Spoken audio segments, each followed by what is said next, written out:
Suwung adalah kondisi spesial yang kosong tanpa distraksi apapun. Konon, siapa yang bisa bermeditasi sampai menemukan kesuwungan ini, maka dia akan menemukan Tuhan di dalam kesunyian. Sehingga seluruh pertanyaan eksistensi dan hakikat kehidupan, serta alam semesta pun terjawab. Bagaimana bisa? Sebelum lanjut videonya, simak dulu informasi penting berikut ini. Bumi kita sedang berubah menjadi bumi baru. Ini adalah era kejayaan Nusantara yang sudah menjadi siklus 700 tahun sekali. Karena itu kita mengalami kebangkitan spiritual. Artinya kita sedang dikembalikan kepada kesadaran sejati manusia Nusantara. Di bumi yang baru nanti, hidup adalah mayoritas tentang harmoni, welas asih, saling terhubung, dan berkelimpahan. Kebangkitan spiritual adalah jalan pembuka. Selanjutnya kita yang menapaki jalan untuk menemukan jati diri kita kembali sebagai manusia-manusia Nusantara yang tercerahkan. Di Gathering Jakarta besok, kita akan bahas lebih lengkap tentang ini, termasuk apa saja sih yang harus kita persiapkan dan kita tuntaskan selama proses kebangkitan spiritual. Dengan demikian, kita bisa memasuki bumi baru bersama-sama dan hidup di era kejayaan Nusantara yang penuh dengan berkelimpahan. Makanya, saya tunggu kehadiran kalian semua di Gathering besok dengan tema Bumi Baru, Zaman Keberlimpahan Nusantara. Daftarkan diri kalian sekarang, cek deskripsi video untuk informasi selengkapnya. Dan pastikan kalian hadir, karena seat ini sangat terbatas dan belum tentu saya akan hadir di Jakarta lagi.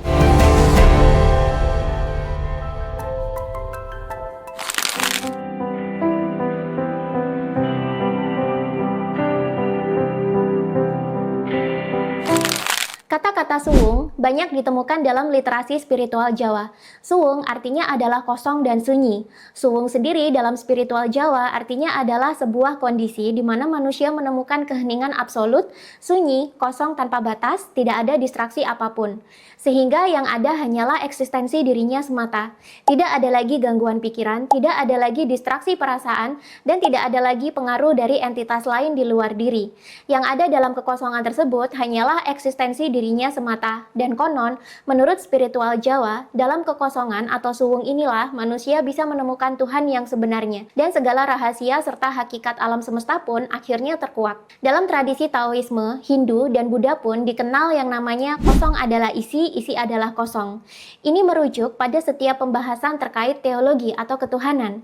Ini memiliki banyak tafsiran, namun secara umum istilah ini memiliki arti seperti berikut ini. Ketika manusia ingin mengetahui hakikat dari realita kehidupan sekaligus realita ketuhanan, maka manusia hanya bisa menemukannya dalam kekosongan.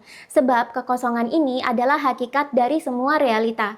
Pada dasarnya, realita pun adalah kekosongan yang tidak bisa dijangkau melalui pemikiran rasional. Ia hanya bisa ditemukan dengan melakukan perjalanan ke dalam diri yang sunyi dan tidak ada teman. Dalam spiritual Jawa juga diajarkan bahwa jika ingin menemukan hakikat Tuhan, maka carilah dalam kekosongan di dalam diri. Ini memerlukan yang namanya pencarian ke dalam diri yang diawali dengan perjalanan menyelami diri sendiri, alias menyelami kedalaman batin kita. Jika manusia sudah menemukan kekosongan absolut ini di dalam diri atau sudah mencapai kesuwungan, dengan sendirinya hakikat Tuhan akan ditemukan. Karena dalam suwung tidak ada lagi batas pemisah antara eksistensi manusia dengan eksistensi Tuhan. Dalam istilah kejawen, hal ini disebut sebagai manunggaling kawula Gusti, alias bersatunya ruh manusia dengan Tuhan.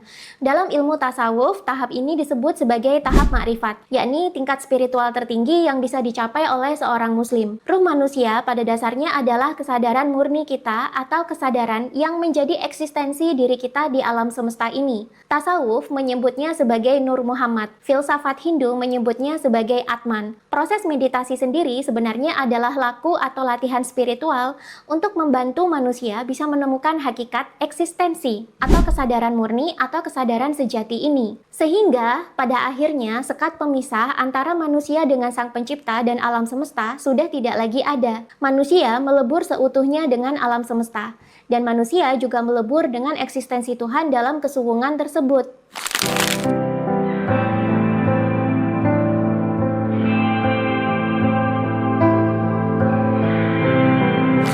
Meditasi sebenarnya adalah aktivitas di mana manusia tidak perlu melakukan apapun selain hadir di momen sekarang sebagai pengamat. Sebenarnya ini adalah laku atau latihan spiritual yang berfungsi untuk menenangkan pikiran manusia, tanpa manusia berusaha menenangkannya. Pikiran kita sebenarnya adalah penghalang utama bagi manusia untuk menemukan hakikat dari kesadarannya atau kesadaran murni atau diri sejati. Ketika pikiran menjadi hening, maka perasaan dan emosi ikutan hening. Batin manusia juga menjadi hening total. Di saat inilah manusia jadi bisa melihat segala sesuatu dengan lebih objektif dan jelas. Tidak ada lagi distraksi atau gangguan dari apapun selain eksistensi murni kita yang mengamati. Eksistensi kita yang menjadi pengamat atas segalanya dalam keheningan batin ini adalah kesadaran murni kita sendiri, alias ruh kita. Ini adalah kita yang sadar penuh akan apa yang kita amati dalam keheningan total atau kesuwungan tersebut. Inilah yang disebut dengan diri sejati manusia, yang juga merupakan guru sejati dalam hidup kita. Guru sejati adalah eksistensi kita sendiri. Sayangnya, setiap dari kita juga punya penghalang untuk ketemu diri sejati ini. Siapa penghalangnya? Penghalangnya itu adalah pikiran kita sendiri. Pikiran menghasilkan emosi dan jiwa. Pikiran dan emosi juga menentukan tindakan atau perilaku yang dilakukan oleh tubuh. Pikiran, jiwa, dan tubuh ini adalah pembungkus bagi diri sejati yang harus dikupas atau diselami satu persatu. Dalam buku The Untethered Soul, ini disebutkan bahwa wajar bila manusia memiliki pikiran yang senantiasa ribut atau sibuk bersuara di dalam otak. Pikiran kita sejak kita membuka mata di pagi hari sampai nanti menjelang tidur, ini akan selalu sibuk memberikan suara-suara dan pemikiran atas apapun. Mulai dari merencanakan hari ini mau mengerjakan apa, mengambil keputusan-keputusan penting dalam rutinitas, sampai menilai dan mempertimbangkan apapun. Bahkan overthinking pun dihasilkan dari sini. Pikiran kita selalu aktif dan sibuk memberikan suara-suara dalam otak yang membuat gelombang otak kita ikutan sibuk. Kita menyebutnya sebagai pikiran yang ribut. Dan tanpa kita sadari, pikiran yang seperti inilah yang menghalangi kita untuk menyadari eksistensi kita sendiri atau menghalangi kita untuk ketemu dengan diri sejati. Bahkan bagi manusia yang benar-benar tidak sadar dan tidak mengenal spiritualitas sama sekali, pikiran yang seperti ini bisa menjadi sumber overthinking dan menjadi cikal bakal segala penyakit mental atau kejiwaan jika tidak pernah diheningkan. Dan banyak manusia yang tidak sadar kalau banyak penyakit fisik itu berawal dari penyakit mental dan kejiwaan yang sebelumnya sering diabaikan. Awal mulanya dari mana? Ya dari pikiran ribut yang tidak pernah diheningkan ini, sehingga menimbun banyak energi negatif dalam diri dan akhirnya merusak organ.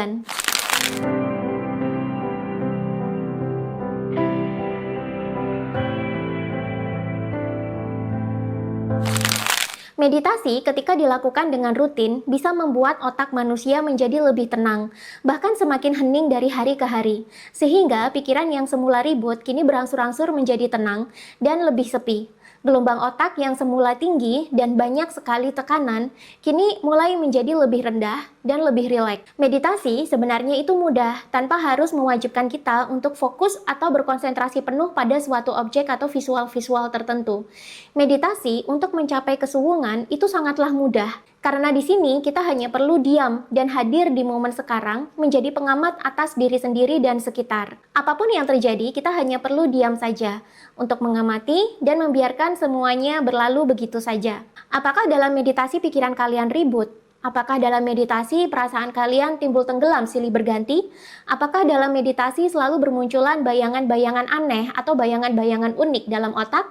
Apakah dalam meditasi kalian mendengarkan suara-suara tertentu? Apapun yang terjadi pada diri, terutama pada pikiran dan pada emosi kalian, biarkan saja semuanya berlalu dan upayakan untuk meditasi secara rutin paling tidak 10-15 menit per hari. Sehingga lama-lama meditasi ini menjadi jalan hidup yang menyehatkan. Dan meditasi tidak harus dikerjakan seperti ritual, di mana manusia harus duduk terdiam dalam posisi meditasi pada umumnya. Meditasi pun bisa dikerjakan sehari-hari dan menjadi jalan hidup setiap hari.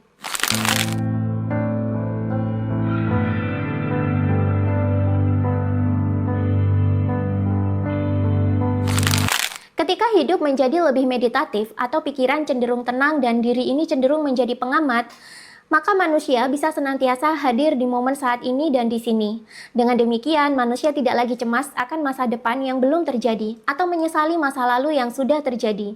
Manusia bisa hadir utuh di momen sekarang untuk menikmati hidup. Dan ini membuat batin manusia dalam sehari-hari cenderung menjadi hening atau suwung. Sehingga ini lama-lama membuat kita sadar siapa diri kita sebenarnya, siapa jati diri kita seutuhnya, dan untuk apa kita dilahirkan ke dunia ini. Alias, apa sih misi jiwa atau dharma kita? Inilah yang namanya menemukan diri sejati, yang menjadi puncak dari semua pencarian spiritual manusia, dan menjadi akhir dari perjalanan kebangkitan spiritual manusia. Memang untuk mencapai tahap menemukan diri sejati ini tidak bisa langsung serta-merta terjadi ketika kita melakukan meditasi. Meditasi hanyalah laku atau latihan spiritual untuk membantu kita menenangkan pikiran dan emosi tanpa perlu berusaha menyuruhnya tenang. Masih panjang perjalanan hidup untuk mencapai kesejatian atau menemukan jati diri dan hidup sepenuhnya sebagai diri sejati kita. Bagaimana sih tahapan-tahapannya? Yang pertama, di awal mula pikiran akan nampak ribut. Di awal meditasi, kalian mungkin merasakan dan melihat pikiran-pikiran dalam otak kalian itu ribut dan datang silih berganti. Habis mikirin ini, gantian mikirin itu, lalu ganti lagi berpikir yang lainnya. Bahkan bisa jadi disertai dengan munculnya memori atau bayangan-bayangan yang random. Ini adalah pikiran kita sendiri yang memang selalu ribut. Inilah yang sebenarnya menjadi sumber kecemasan dan overthinking manusia. Manusia yang mengalami gangguan kecemasan dan depresi sebenarnya mereka memiliki pikiran yang sangat ribut dan saling sahut menyahut serta tidak pernah diheningkan atau dirilis sebelumnya. Lalu kemudian menumpuk dalam pikiran atau otak dan akhirnya menimbulkan gangguan kecemasan dan depresi ketika sudah mencapai puncaknya. Yang kedua, pikiran mulai tenang. Entah di hari keberapa ketika kalian meditasi, pikiran menjadi semakin tenang. Demikian juga dengan emosi. Dan ajaibnya, masalah-masalah hidup yang kemarin-kemarin menyelimuti hari-hari kalian, ini secara ajaib mulai berkurang dan teratasi satu persatu. Sampai akhirnya masalah-masalah di hidup pun menghilang. Hidup menjadi lebih tenang, hubungan sosial pun membaik. Dan ajaibnya penyakit-penyakit yang diderita tubuh pun akhirnya ikutan sembuh. Ada saja caranya kalian untuk sembuh. 3. Semakin mengenali diri. Di sini kehidupan kalian menjadi semakin tenang dan jauh dari masalah atau jauh dari pertengkaran. Semakin tenang hidup, entah kenapa kalian juga semakin mengenali diri sendiri. Kalian makin sadar ketika tubuh meminta sesuatu atau memberikan peringatan jika ada hal yang tidak baik atau berpotensi merusak tubuh. Kalian mulai semakin peka terhadap karakter-karakter dalam diri kalian sendiri. Kalian juga semakin peka terhadap emosi dan pemikiran-pemikiran yang muncul. Kalian semakin mantap dengan diri kalian sendiri karena kalian semakin mengenali diri kalian itu siapa, dan kalian juga semakin menyayangi diri sendiri. Self-love meningkat, dan kalian mulai merawat diri, entah dengan olahraga, perawatan, atau memperbaiki pola makan dan istirahat. Kalian juga mulai sadar bahwa tubuh kalian adalah kendaraan untuk hidup dan menyelesaikan dharma atau misi jiwa di dunia ini. Makanya jadi lebih sayang sama tubuh. Gaya hidup yang tidak sehat juga sudah mulai ditinggalkan. 4. Mulai peka dengan energi sekitar dan mulai selaras dengan hukum alam. Kalian mulai peka dengan vibrasi-vibrasi yang ada di sekitar kalian.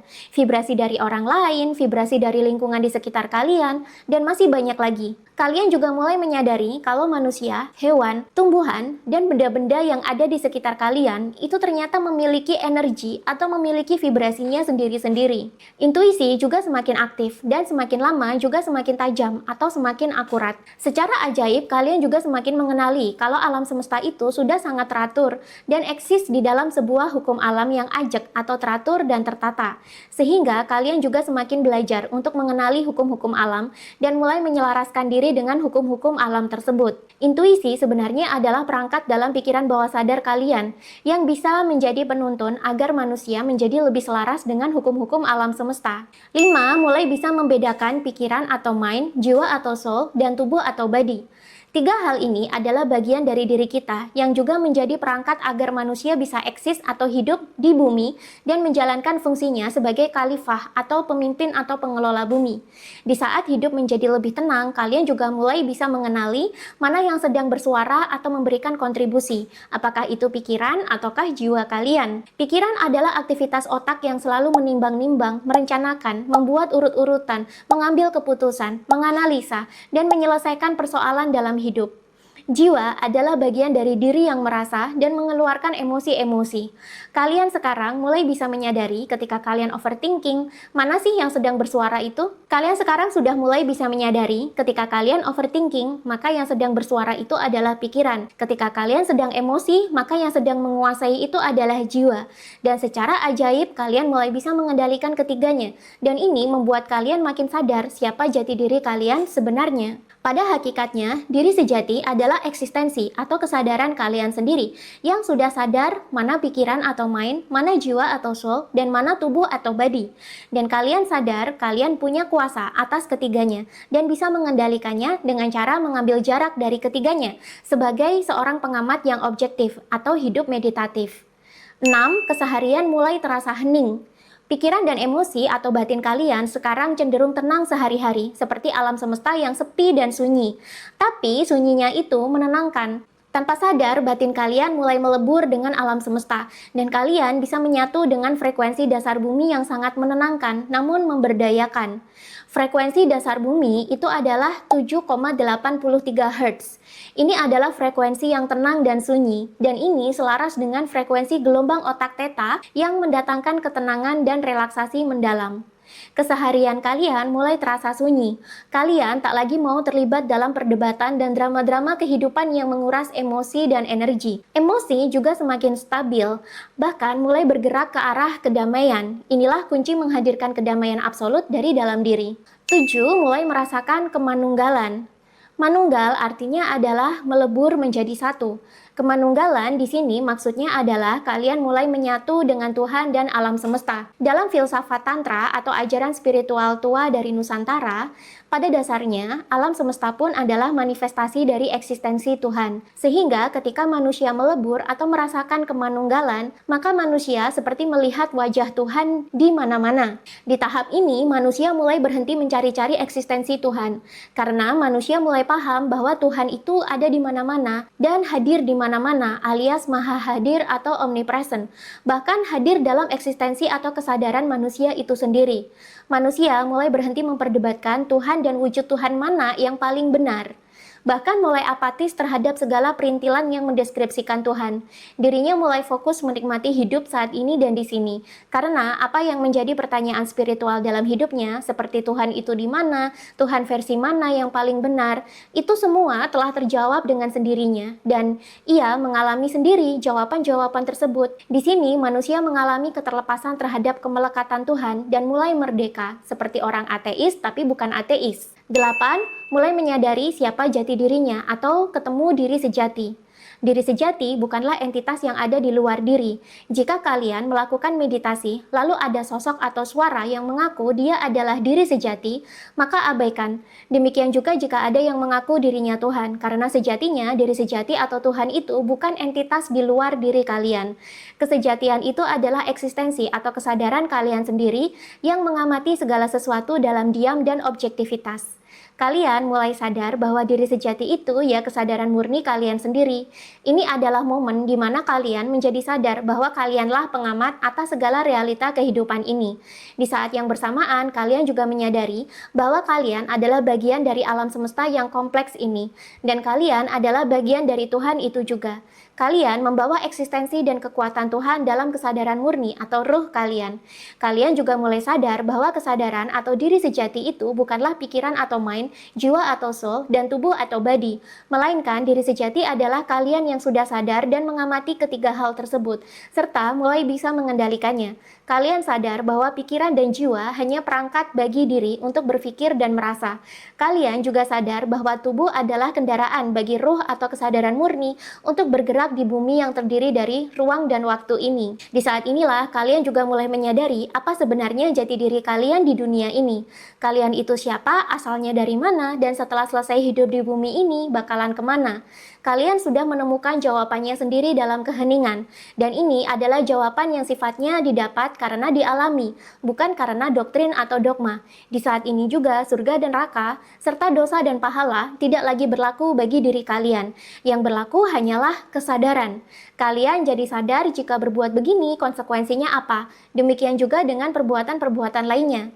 Jikapun ada yang tidak selaras dengan hukum alam, maka alam akan menyeimbangkan dirinya sendiri, entah dengan cara apapun dan menggunakan apapun. Hukum alam semesta adalah hukum Tuhan. Jika kalian selaras dengan hukum alam, itu artinya kalian juga menyatu dengan hukum-hukum Tuhan. Dan kalian mulai hidup berdasarkan apa sih misi jiwa atau dharma atau jalan hidup masing-masing. Yang ternyata ini sudah disesuaikan dengan kondisi tubuh, keilmuan yang dimiliki, dan lingkungan serta resource atau sumber daya tempat kalian menjalankan hidup. Hidup jadi lebih selaras jika sesuai dengan misi jiwa. Kalian juga mulai menyadari apa yang menjadi misi jiwa atau dharma alias jalan hidup kalian. Ini adalah pertanyaan yang lagi-lagi jawabannya akan kalian temukan sendiri dalam keheningan, bukan karena doktrin atau dogma. Semakin kalian hening, semakin kalian manunggal, semakin kalian sadar apa saja sih misi jiwa atau dharma yang harus kalian tuntaskan di bumi ini. Kalian juga sadar bahwa setiap manusia itu ternyata diciptakan sudah sesuai dengan fungsi hidup atau jalan hidupnya masing-masing. Dan semuanya serba teratur dan selaras dengan hukum alam yang ada di semesta ini.